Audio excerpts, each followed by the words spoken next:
Good morning, ladies. Thank you for coming. Like I said in the cold, I appreciate it because I know it was a struggle for me to get up this morning. So like Sandy mentioned, my name is Sandy. I am a financial wellness coach, and I want to thank Sandy for inviting me.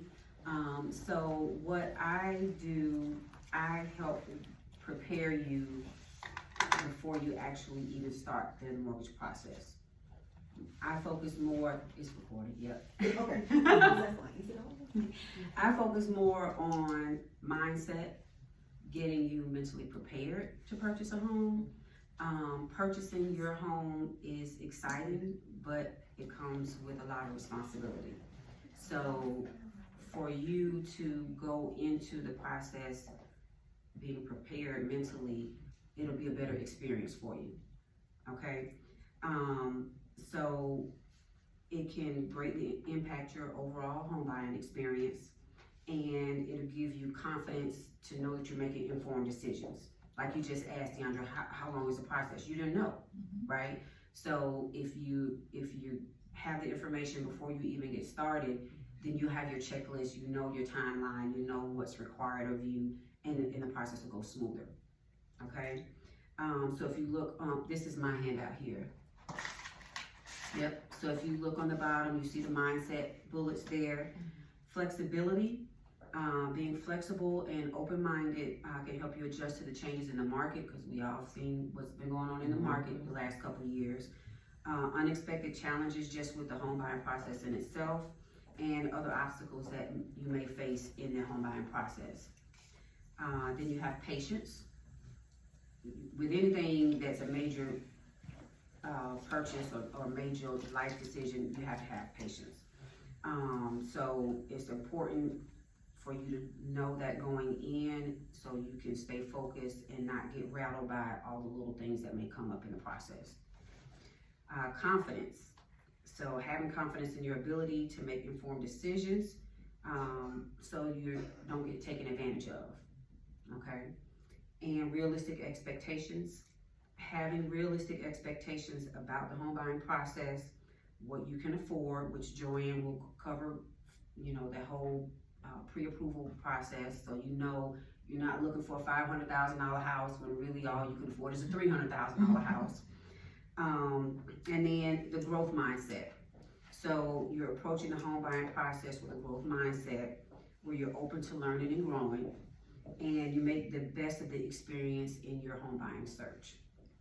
Okay, so if you adapt these different aspects of your proactive mindset, then like I said, it'll help you have a better experience and, you know, your journey to finding your dream home. Okay, so next we have, and Joanne will talk to you about the having enough money for your earnest money deposit, your down payment, and your closing costs. Before you even factor that in, you have to have a separate savings just for home.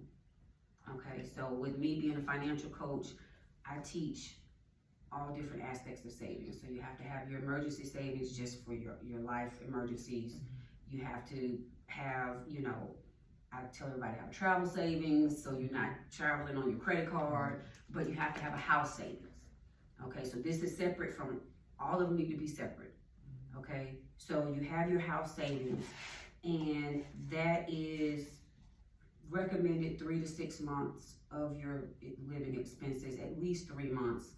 And it's not for your car, it's not for your hair, it's only for your house. Okay, because things always come up with your home. When you're renting and something happens in your house or your apartment, you call a landlord. Right. They come and fix everything. When it's yours, you're responsible for everything.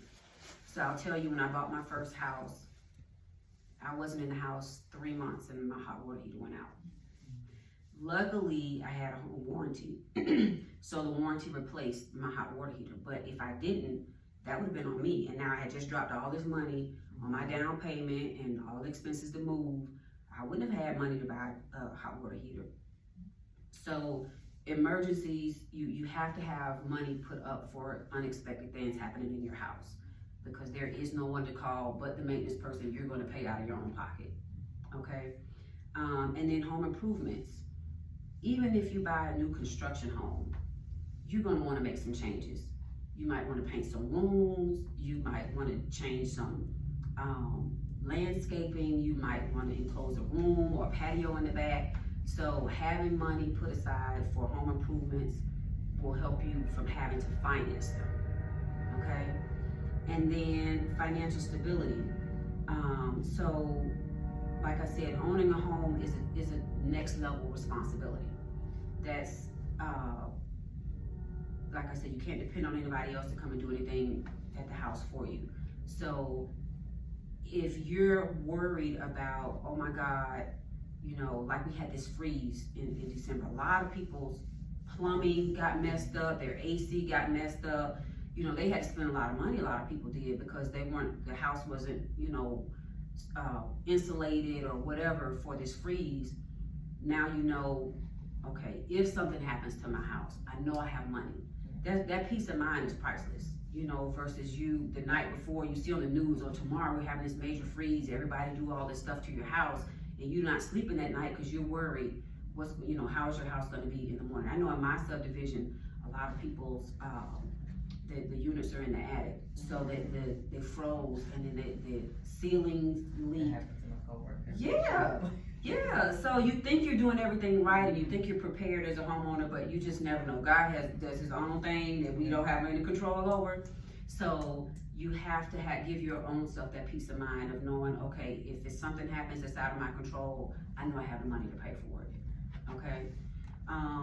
So I know you were talking about you have a goal, you're trying to, so how have you been doing with your savings? So I do have a little savings, but I do not have a house savings. So I walk away from this conversation wanting to set that up for myself. Okay. Like I said, I have a little cushion, but I don't have anything specifically set aside for the home in the event of an emergency. Okay. Okay, so that's good. Yeah, because most people, when you're thinking about buying a house, all you're thinking about is, I gotta get to Joanne. Joanne's gonna tell me I need this much money to put down. And then you factor in moving. Well, I gotta pay the movers, I gotta get a truck or whatever, right? But then you don't think about what happens the day after you move in. After you've given the mortgage company your money, what happens the next day? Because a lot of people spend all their money moving. Yeah. And then they move into their house and they have nothing, you know? Yeah, so you don't wanna live like that. So set yourself up to not just meet your move-in date that you had in mind with your money to close, make sure you have extra cushion. And then you may not be where you want to be when you first move in, but then just keep putting extra money into it. But I already have it set up, okay? Any other questions? Okay, so I have my information on the flyer, and I help people who, before they get to Joanne, if you have, some people are more disciplined and they do well with setting a goal and reaching their goal, savings or paying down debt, because that's gonna be another issue, is making sure you qualify for the mortgage with your debt to income ratio. So sometimes you have to work on your credit.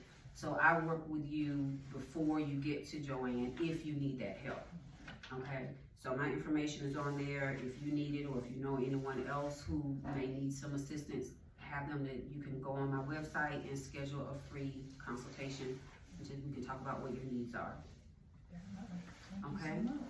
Well, I'm gonna pass it over to Joanne because we are going to be considerate of time. Yes.